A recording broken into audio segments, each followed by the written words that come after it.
Hey guys, it's me. We're back and we are live. Vertical Momentum Resiliency Podcast, VM Nation. Welcome back. This is going to be a great episode. This is going to be fun. If you ever wanted to be an author, ever thought about writing your own book, or know somebody wants to be an author, you need to listen to this podcast. By the way, I want to thank our sponsors. Kurt Ballash of Ballash Woodworks does amazing work. The cutting board that I got my wife for Mother's Day a couple years ago is the only cutting board that she will use. So, Kurt, I love you. Tammi Moses, I can't say enough for Tammi Moses. The Hoarding Solution, she's changing lives one home at a time. So, if you know anybody struggling with any hoarding solution, any hoarding issues, definitely check out Tammi Moses of the Hoarding Solution. The young lady we're going to talk to today, truly amazing. We just connected, and she had me on her show, and I'm going to be in her magazine in January. I'm so pumped and honored. CJ, what's going on? Nothing much. Just living life, and I love the two individuals that you spoke about. I've got my husband one of those cutting boards, and it's the only one he'll use as well. They're fabulous.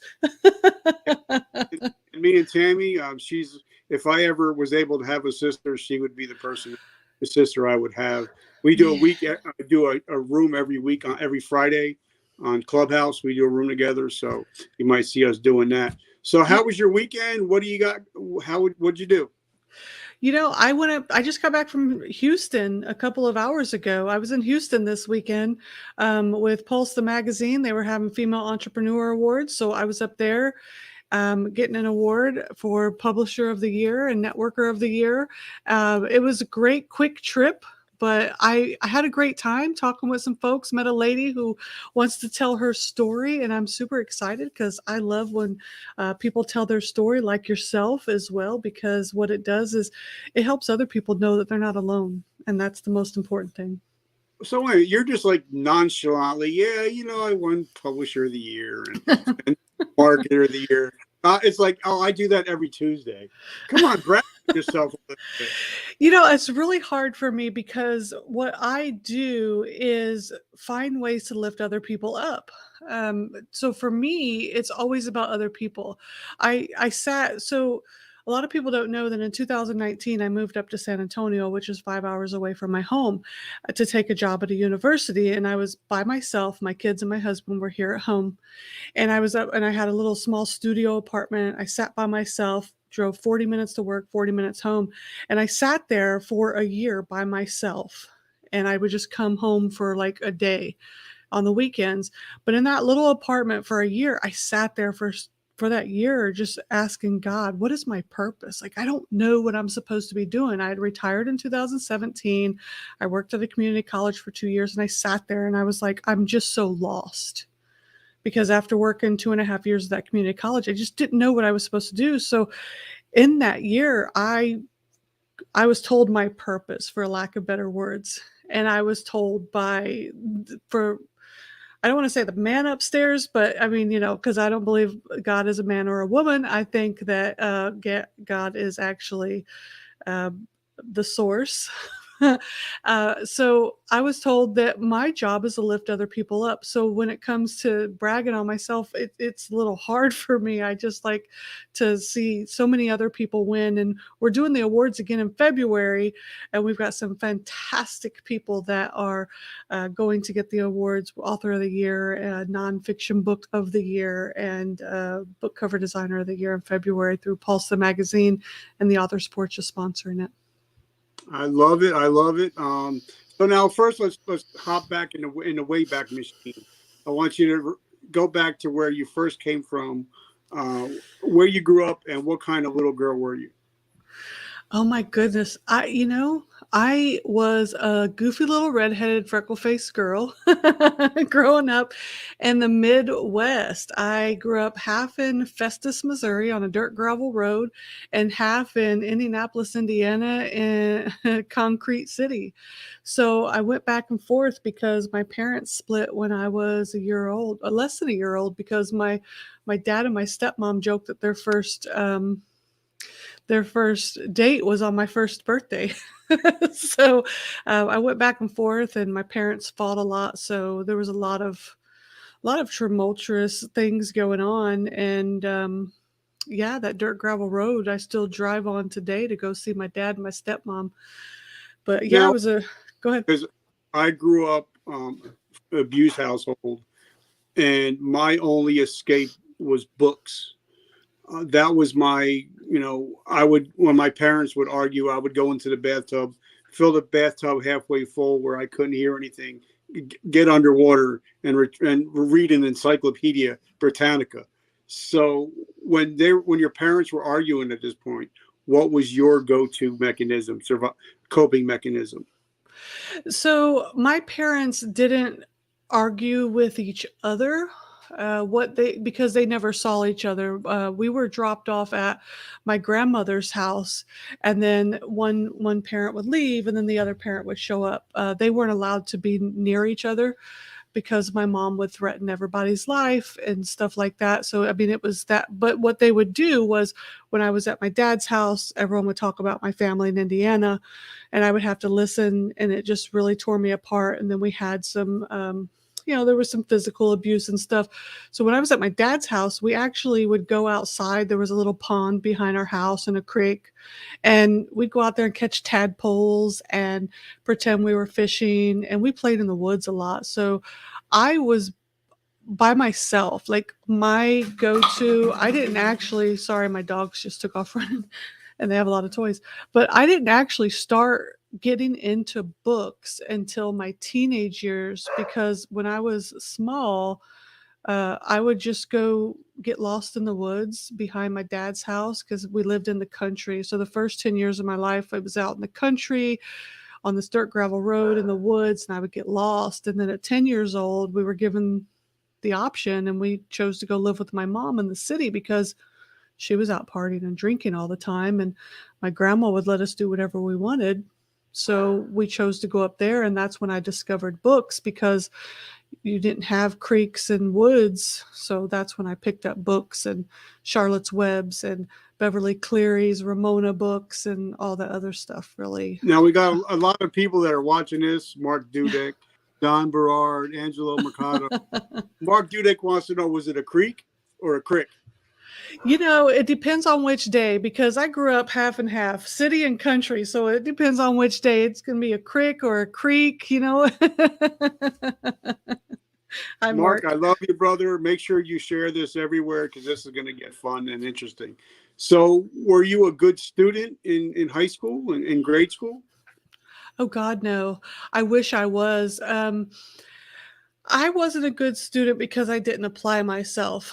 I was told by my mom and sister, and God love them, because I love them to death, so I'm not talking bad about them.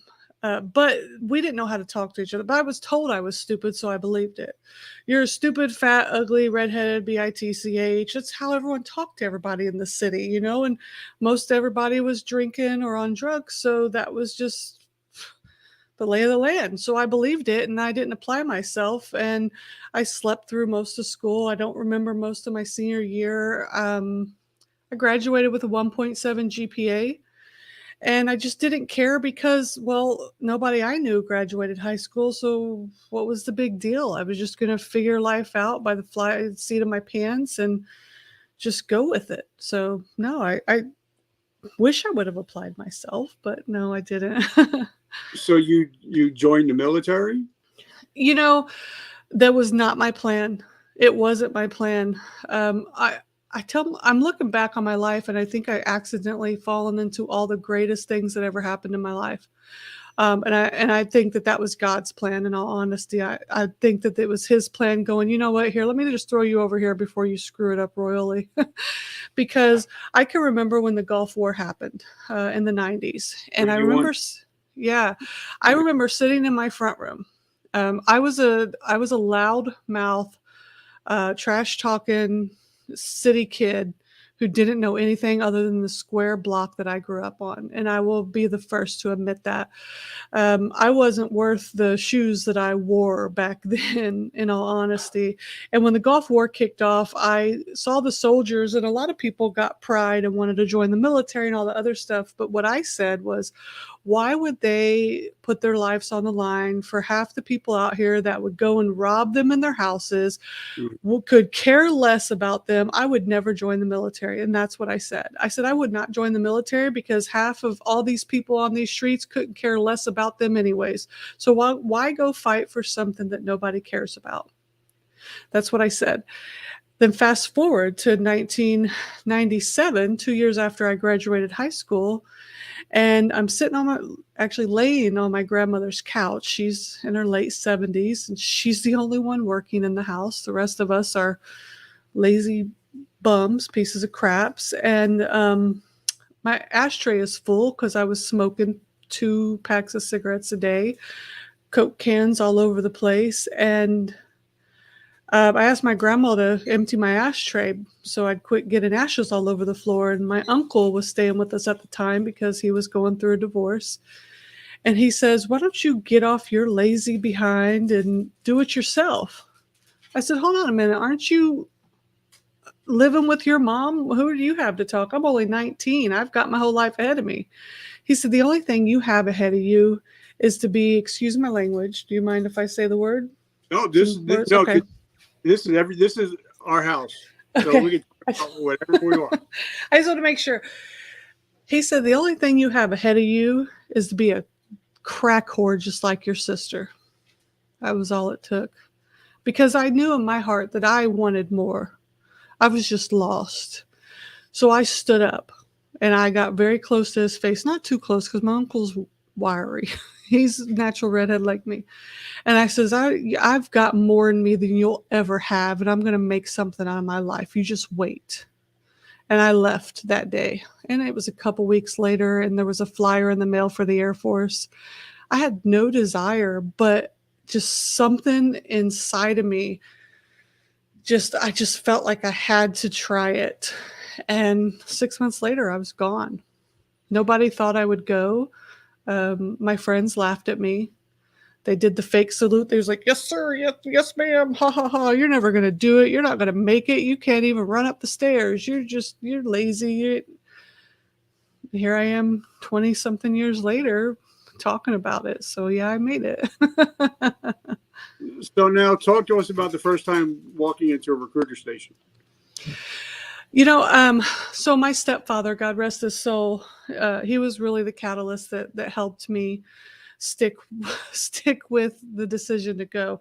He had his brother, who was a prior Army MP, to go with me to make sure that the recruiter wasn't going to bullshit me, because I had no idea. I was going to sign whatever that recruiter wanted me, because if I had to get out of Indianapolis, everybody was yelling and screaming and fighting and getting pregnant and hooked on drugs. And I said, I don't want to live like this. Like, this can't be life.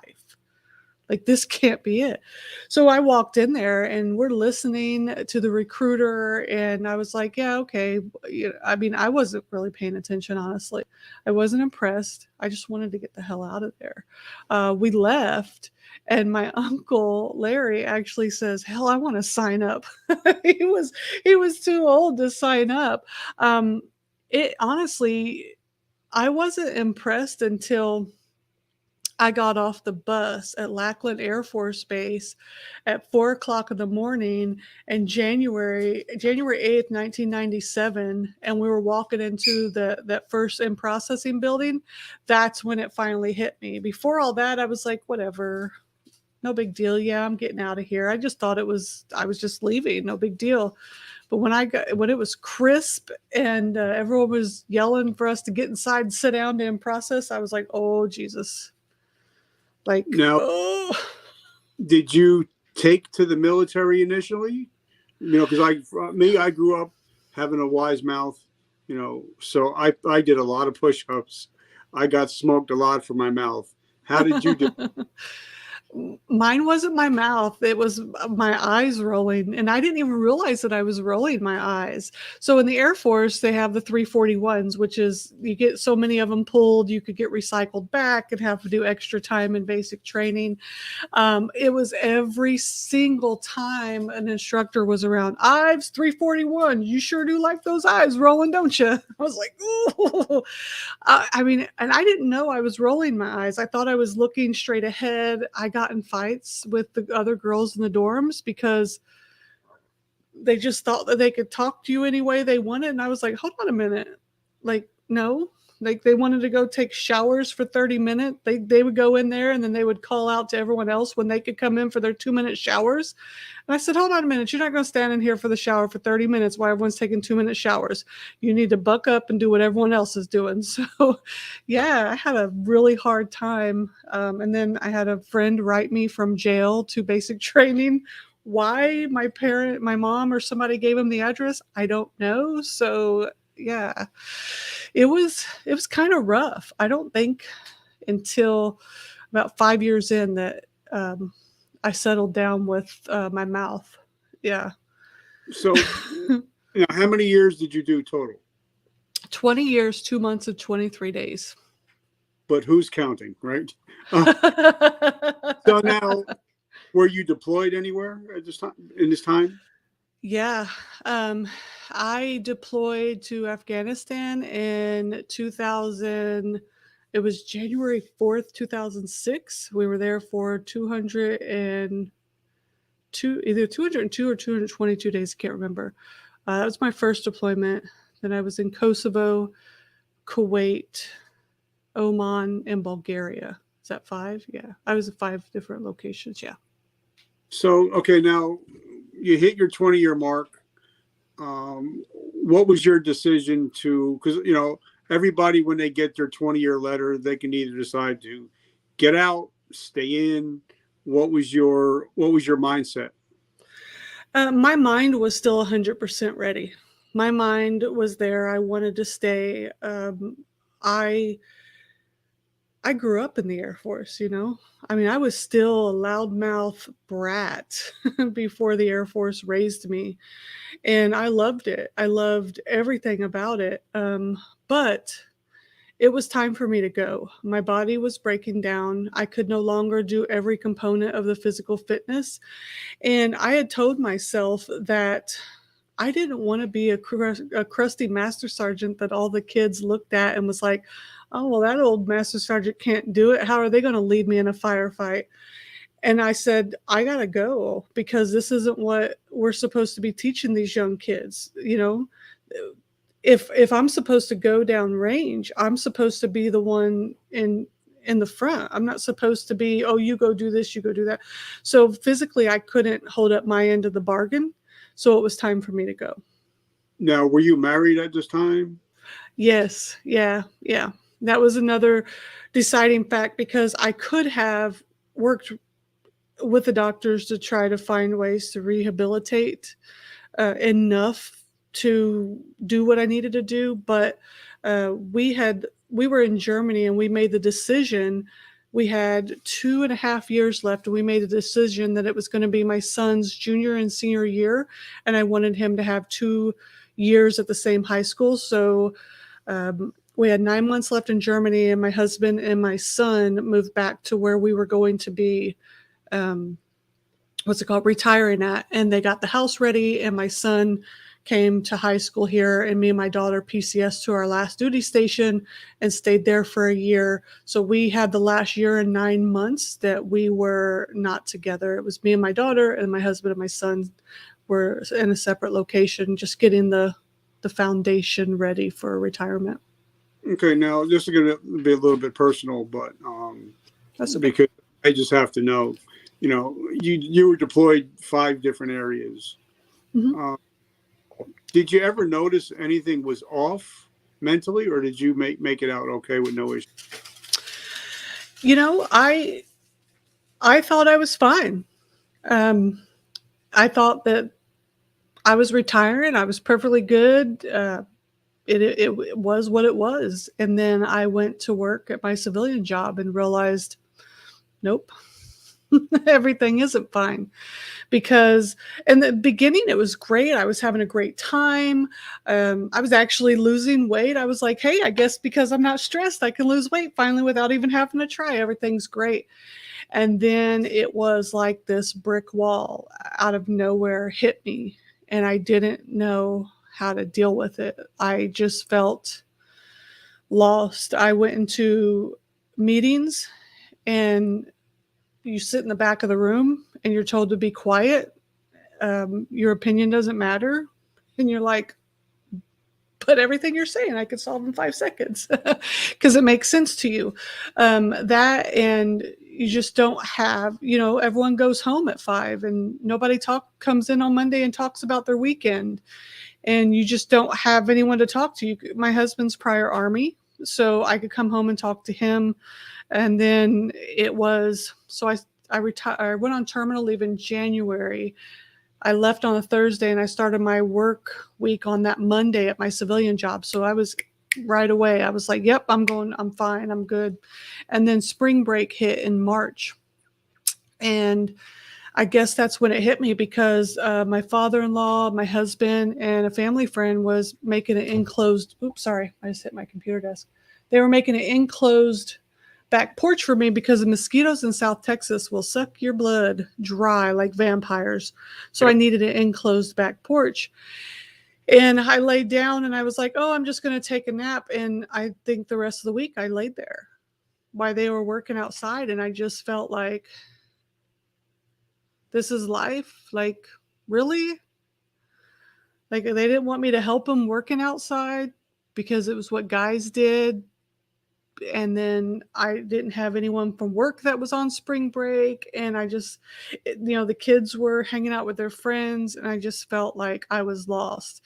And I just laid there and I was like, if this is life, what is the purpose? Like, I didn't want to die, but I didn't want to be there. Like, I didn't want to be here. I was like, this is sucks. Now, now I've had now over 360 interviews. And a lot of the people that I've talked to, when we're supposed to be hardcore and hoo-ah, but we get used to getting paid on the 1st and the 15th. We get used to getting TRICARE. We're kind of coddled. We get coddled in a way. After being in long enough, you start to feel a little bit coddled. Mm-hmm. And then, like Sergeant Nick talks about, when your foot steps off base, the military does not give a shit about you. The phone stops ringing. So not only did you lose your mission, you lost your camaraderie, and now you don't have a job. And it kind of boils into the perfect storm. And nobody really tells you how to get out of the perfect storm unless you've been in it. So what was your transitioning story like? Well, it's crazy because I worked there for 2.5 years, and I think that I was just fighting the rage inside of me. I was fighting this rage, and I finally went and talked to someone at the VA. Went and I talked to them, and I had when I went through my exams to get out of the military, I went and I talked to a psychologist and told them of some things that had happened while I was in the military as well. Because of the kid's biological father, there was a lot of abuse there that I had never told anyone about, because you're in the military and you got to just keep going. So I was a single parent for 11 years and I just had to keep going, and the stalking and all the stuff that had happened and the threats on my life and all the other stuff. And I was like, I got to keep going. I worked in a predominantly male field. So I was like, and finally it would all come in and crash in, and then trying to transition and trying to finally deal with the fact that I finally admitted that I had been, in a domestic abuse situation. Now I'm trying to deal with this transition. So I finally went and talked to somebody, but that didn't stop this rage inside of me and this, how do I find my purpose? So I had to walk away from that job because I found myself every day going in and wanting to just literally just everybody, the knife hand type of thing. In the Air Force, we don't even do knife hands, but for some reason I got this knife hand going on. Look, that's not how you do it. You need to do it like this. Like, it's simple. But they were like, whoa, slow down. It's okay. And I was like, I told my husband, I said, I got to walk away from this. I So need some time. now this is what, around 2019? That was summer of 2018. So Okay. I took a month, a month, and I didn't have any plans at the time. I was just going to figure things out because um, I just, and then a month later, I moved up to San Antonio and took a job at a university up there. And then I was doing okay up there because I was sitting in that little apartment and I was finding myself. I've got this, and it's funny, it's right here. This journal here, and the pages are filled with just things that I was writing and finding and talking. And then the pandemic hit, and I found a lot of myself in that little apartment. And then when the pandemic hit, a lot more things came clear and I came back home. I gave my apartment up and I told the university, I need to be with my family. This is where I need to be. And I found my purpose. I found where I need to be, which is lifting people up, and writing so much in that apartment brought me so much peace and so much clarity. And writing my story on paper and listening to other people's stories and helping them write their stories and realizing that I'm not alone in what I went through and how I felt helped me through that transitional period. Now, for me, I find journaling, it's a lot of self accountability. Mm-hmm. But it's also, I like looking back for years ago, and I can look through some of my little marble notebooks and see where I was at that point. Yeah. And so now I look at them and I'm like, okay, I was struggling financially.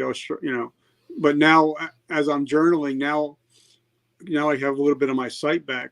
Now it's like I'm reading, getting back to, I got like 10 books that I'm reading right now, and I'm journaling every day. And one thing, I think we, as business owners, we're talking about business in a minute, is we don't, we got calendars for Instagram, we got calendars for social media, we got calendars to do our podcast, but we don't put calendars for our kids or our family. Yep.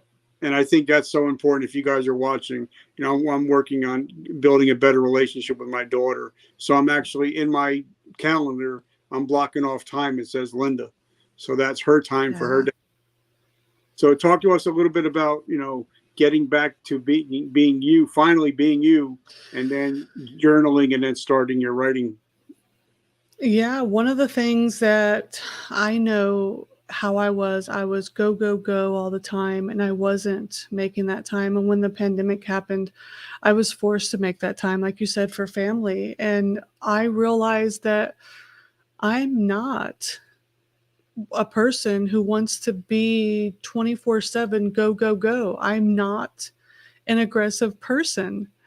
But for some reason, I had to turn into this aggressive, go, go, go person in order to survive and thrive in the world that I was in order to escape the first world that I was in, which was my home life. I was, I was telling my husband the other day, my first life was the one I was born into.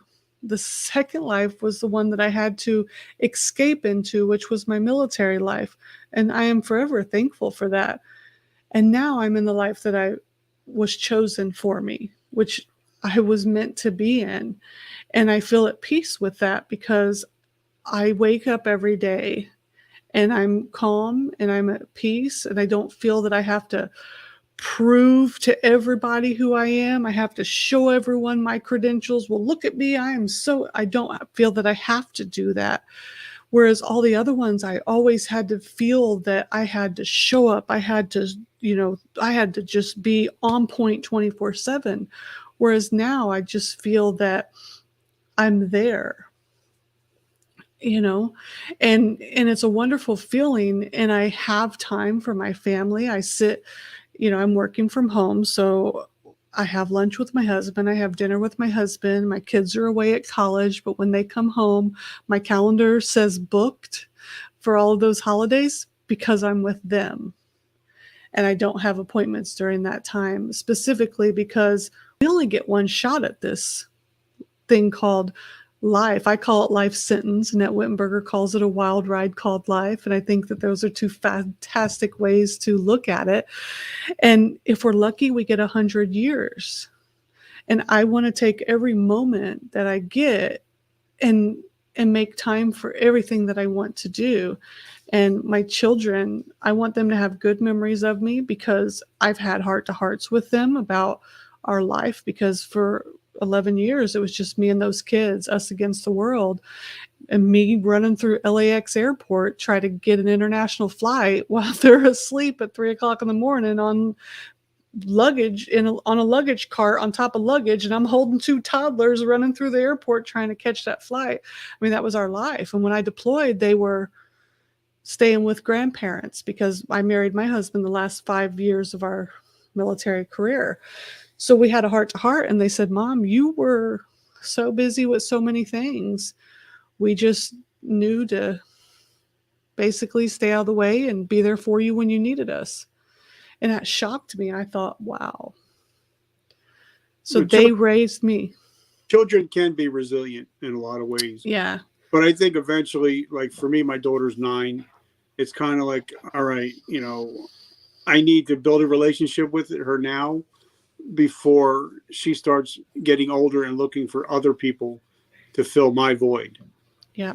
You know what I'm saying? So now talk to us about writing and what got you into writing your first book, and what was that like? What was that experience like?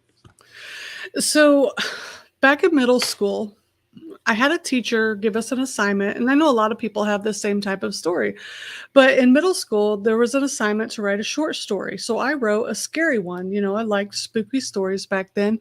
And, no one ever believed in me. I played basketball and softball, but no one ever showed up to anything. So I always quit everything. I was a quitter most of my life.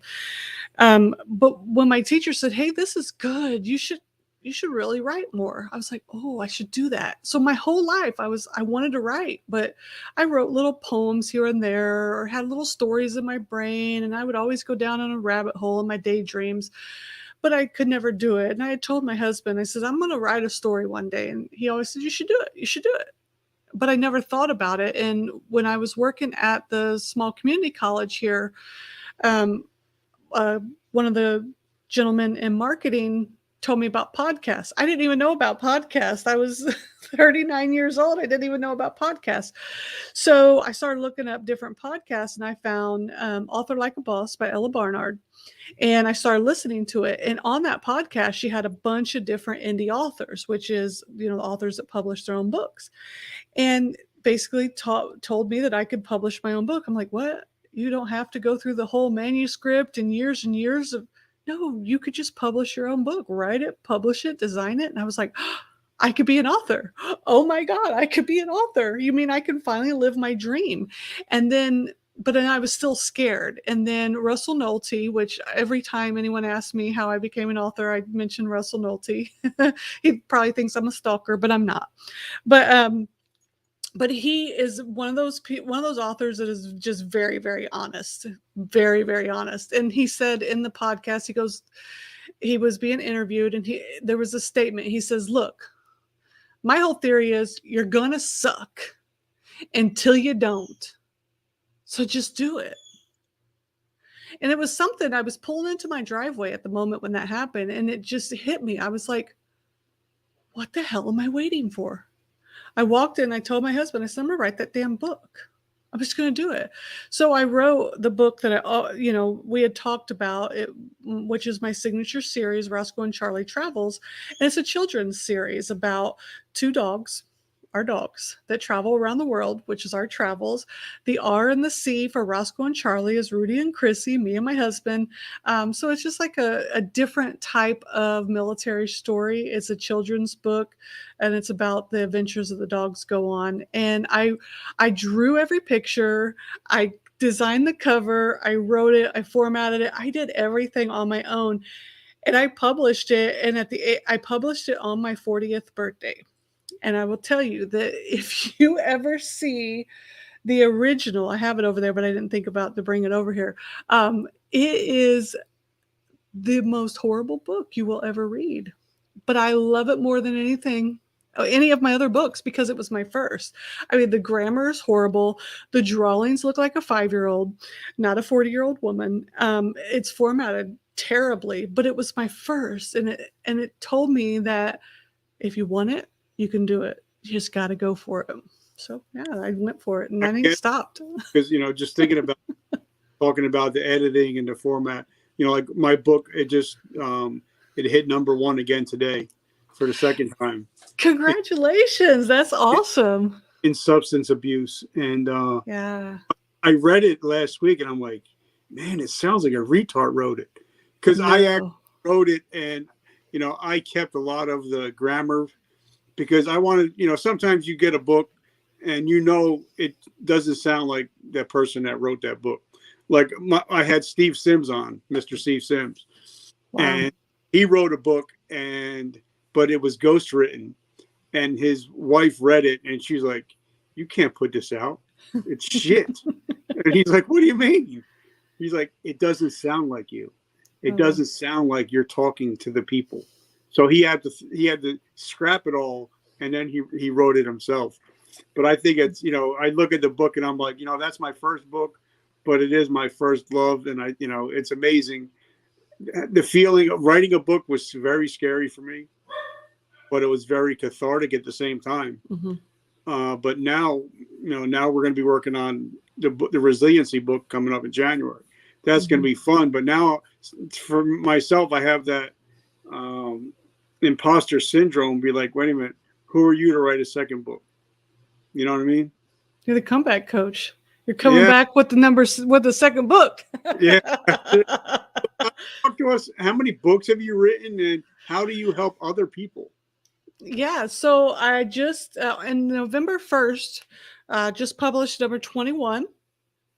And I help other people in a number of ways. I consult with them to keep them on track, or I do some ghostwriting, which is helping them so entrepreneurs are extremely busy. I don't write their book for them like, hey, here's an idea, go write it. I sit down and I get their words, their work, because a lot of them have it all. They just don't know how to organize it, put it together, or they don't have the time to type it all up. But they have an hour to sit and talk to me on 3 to 4 different occasions. So I sit and I'll interview them just on a recording, and then I'll type everything that we talked about into a book format for them, because it's their words. It's what they say. Like, you don't want a book to not sound like it. You're exactly right. You don't want a book to sound like another individual. And then I do a formatting for people, because KDP, if you're doing it on Amazon, a lot of people have trouble formatting on KDP. So I help format, help them find good cover designers, which we have within our tribe there. So I help them find people that are valuable to what they're going to do versus some of the services that are out there that just aren't great. We also have an in-house editor, and I work with other editors in the field. There's so much noise in the author space, all these people that are going to take your money and just either screw you over or do horrible jobs. What we do is we just find them good services. And I even walk people through how to use KDP, how to use the keywords on there so their books will get seen, and the entire process. Because, if you don't get at least 50 reviews, then your book just gets hidden with the other millions of books that are written on there. You have to get at least 50 reviews to even be put into Amazon newsletters and all the other stuff. And the importance on, if you're an author, you need to also basically be an entrepreneur, or your book is just going to sit there and no one's ever going to see it. So the entrepreneur side of authoring as well. Now, for me, like I wrote my book, it came out in January of 2019, and I forgot about it. I forgot I even had it. And people were like, "Didn't you write a book?" And I'm like, "Oh yeah." Because I never really thought about it until somebody said, Rich, the word author is short for authority. So you literally wrote the book on addiction and substance abuse. And I was like, all right. And then when I was on your show and you're like, we got to do another book. I was never even thinking about doing another book because I figured I had nothing else to say. But now all of a sudden, because of you and the Authors Porch, which is an amazing group, guys, definitely check the group out. If you're an author, you need to be in there. You need to be there. Need to be there. And a friend of ours, mutual friend, I just interviewed, Mr. Brian King, had him on the show. We were talking about authors, and now all of a sudden, I'm getting excited again because a lot of people think when you write a book, you're going to become rich and you're going to become a millionaire and well known. And a lot of people put their books out, and then all of a sudden, they hear crickets because they don't realize it's time to work. Yep. When you put it out there. So when a person puts a book out on Amazon or wherever, how do they promote it? How do they go about getting their book known out there? Well, there's so many different ways. Some people have ARCs, which is advanced reader copies. So you find a group of people in your circle that would read your book ahead of time. So when it goes live, then they can submit their reviews. There's different websites that you could do that through that makes it safer than just sending it to random people and expecting them to review. It also will send them reminders. You have family and friends that are willing to share your stuff. You have to have a tribe behind you, basically. You also need to have a good newsletter. So your newsletter, a lot of people are like, those things are for the past. No, when Facebook and Instagram went down, you had Twitter, yeah, but how many people? I have over 1,000 people that follow me on Twitter, but if I post something, no one ever responds or likes it, but then your newsletter, I'm getting over 400 people that are opening the very newsletter that I send. So I just had 400 people see what I wanted to send them. So your newsletter is really huge. You definitely want a newsletter. You really have to go out there and you have to talk to people, your local libraries. Can you get a book signing at a local place? There's so many different avenues to get that street team, but you really need to be involved. It needs to become an important part of your business. If you already have a business, it's really good if you're writing and it's part of, like, it goes with your business. Does that make sense? Like if I'm doing the Authors Porch, but I have a young adult book, and say I'm doing, maybe my job is substance abuse counseling, but then I have a fantasy book. It doesn't go with my business, but I can do it. I could promote it on another thing. And also groups, get in different groups. You have to find your target audience as well. You just got to hustle. Plain and simple. You got to hustle. We're just talking about newsletters. LinkedIn started a new feature for newsletters, and everybody's starting newsletters on LinkedIn. But I see so many people that are in business and they're not on LinkedIn or they're not active. And I tell them, you're leaving so much money on the table, because the average Facebook user makes $36,000 a year. The average LinkedIn user makes $80,000 a year. So you're leaving, a lot of money on the table, plus a lot of contacts. For me, it's all about connection. It's all about, if somebody, Jocko just got his new book just came out. I messaged him today. I'm like, Jocko, why don't you come on the show? Let me help promote your book. But a lot of people are sleeping on LinkedIn. So can you talk about that a little bit? So I know for us, we just recently with the Authors Porch got on LinkedIn, but I've been on LinkedIn for quite a while. I'm not huge on LinkedIn yet, but I know the value of it because LinkedIn is a professional networking site. Professional, not personal, professional. And that's truly what people don't understand. I know that each entrepreneur, each author, each whatever you're doing in your life, you have to pick a niche. You have to pick what you're best at. And each of the social media platforms, and LinkedIn is a social media, it's a professional social media, but it's still a social media. They have different ways they consume what you're going to be posting. Obviously, Instagram loves their pictures. Twitter loves their blog posts. So I every time I do a blog post, I post it on Twitter. I do all my pictures on Instagram. I do all my personal stuff on Facebook, and I go over LinkedIn and I share my blog posts on there, or any other professional updates. So you have to understand your platform, and you also have to understand what's going to be the best place to post. But a lot of people think it's really too much to be on every single platform. I don't. I personally and professionally am on every single platform. I don't see an issue with it. And some folks say that you're limiting yourself by being on every single platform. But for me, I'm not, because I have a spreadsheet on each day where I'm posting and what I'm posting.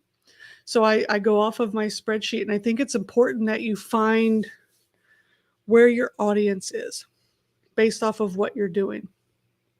I love it, because like I try to be. I'm a big Gary Vaynerchuk guy, and as soon as he said you need to get up on LinkedIn, I was like, all right, I'm attacking LinkedIn like I'm attacking. I think I got like 24,000 connections or something stupid. That's awesome. But there's certain, like, I'm not good on Instagram, and I'm okay with that. But I think you still have to have a presence, even if you're not great at it. And, just like you said, in his book, I'm reading again for the 6th time, Jab, Jab, Jab, Right Hook. Every social media platform has its own thing. So like you said, Instagram, high quality resolution pictures, LinkedIn business, Twitter, they like their, like you said, blog posts, TikTok, they like dancing and movement. So, so everything. But a lot of people and I made the same mistake a couple months ago. I would just do a Facebook post and I would copy and paste it everywhere and got no results. Zero. Nothing. I was like, but then I was like, because once I started getting serious again, once I got my eyesight back, I said, let me start doing some, because sometimes they say you're not supposed to put a link in the comments. And then some of them say you are supposed to put a link in the comments. So I kept trying to see which way works. And I found out on LinkedIn that if you put something and the links aren't in the comments, you get so much more reach and they push it out so much further. But I haven't really seen much difference in Facebook and Instagram. Oh my gosh. I will never pretend to know anything about those algorithms. I will be the first to admit I am clueless about those algorithms, but I will listen my ears off at those who do know it, because it goes right over my head. But I know that for me, depending on who I need to network with, like for LinkedIn, publishers and book agents and those folks, that's who I'm over on LinkedIn networking with. Authors are on Instagram and Facebook 100%. And on Twitter, there's a huge Twitter shameless self-promotion. I saw my book sales go up just on Twitter, because when I would go in there and they would do shameless self-promotion and let you post just your book links, because they want people to share their book links. And I'd go on there for just share the book links because they're asking for it. And you just follow those type of posts. And I saw one day my book sales go up just a tad bit. So it's like, if you learn certain platforms on what navigating those things, like the professional side, LinkedIn, I'm trying to network with the agents and things like that, not because I'm trying to get a traditional publishing deal, because I love having the freedom of doing whatever I want whenever I want, a little control freak like that. but to network with them, to learn more about that side, to teach other authors some things for the show, so they can learn more and understand more, because it's all about, just learning and letting other authors understand, because there's so much they don't understand about the traditional publishing world. It's like this big secret, but it's not that the agents and the publishers want it to be a secret. It's that most people don't ask them. So then how do we find you? How can we find your podcast? How can we find your groups? How can we support your mission? Yeah, we're at theauthorsporch.com. That is our website. Theauthorsporch@gmail.com is our email address. Our magazine is The Authors Porch over on Amazon. So we're The Authors Porch everywhere you go. And you can support our mission if you want. So right now we're accepting article submissions for until the 1st of December for our January issue. Every quarter we every quarter we have a magazine. And if you are a writer or somebody that has something that you want to submit and you want to be in a magazine, we allow free submissions for our magazine. If you want to advertise, that costs money, but to submit an article or poetry and any of the other stuff, go to theauthorsporch.com and you could submit an article for the magazine. We want you to be heard. We want your work to be shown, and that's what we do. 90% of what we do is free. And the reason is because when I was writing my first little books, because they were little, they're actually small. When I was writing them, it was such a lonely world and I couldn't find a way to get my voice out there. So when I created the Authors Porch, it was to start a community, and I want to keep that community 90% free. The 10% is to make sure that we can still pay the bills to keep the community 90% free. So submit an article until the 1st of December, and then we'll have another one in the next quarter. Well, I guess you said I'm going to be in January's issue, so I'm pumped and excited about that. We've got some fantastic featured authors for the January issue. We have an amazing cover for the January issue and some book reviews as well. I'm currently reading a veteran book. I read one veteran book for each issue. Last issue was Annette Whittenberger's A Wild Ride Called Life. Yep. This book is Tip of the Spear by Ryan Hendrickson, which had him on the show. Man, I've been listening to the audio book because I was driving to and from Houston this weekend. So I said, let me listen to it on audio. Oh, I feel like I'm right there in the place, like watching it happen.